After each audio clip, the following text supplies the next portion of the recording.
আজকে শুনবেন রাধার জন্মের পর কৃষ্ণের সঙ্গে প্রথম দেখার গল্প, যা শুধু গল্প নয়, যা প্রেম, ভক্তি আর অলৌকিকতার সূচনা।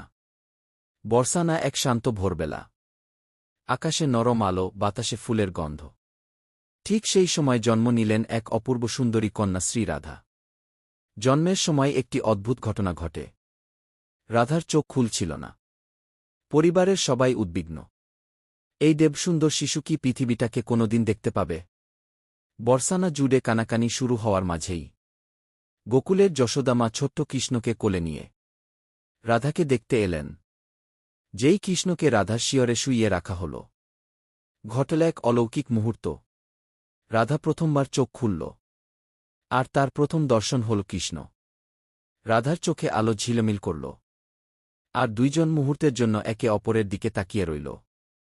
মনে হল যেন তারা বহু যুগের পুরনো পরিচিত। এই জন্মে আবার ফিরে এসেছে একে অপরকে খুঁজে পেতে। গ্রামের বড়রা বলল, এই দুটি শিশু নয়, এরা প্রেম, ভক্তি ও লীলার চিরন্তন রূপ। রাধার জন্ম ও কৃষ্ণের প্রথম দেখা, এই দুটি ঘটনাই পরবর্তীতে বৃন্দাবনের সব লীলার ভিত্তি হয়ে দাঁড়ায়। এইভাবেই শুরু হয় রাধা কৃষ্ণের অবিচ্ছেদ্য সম্পর্কের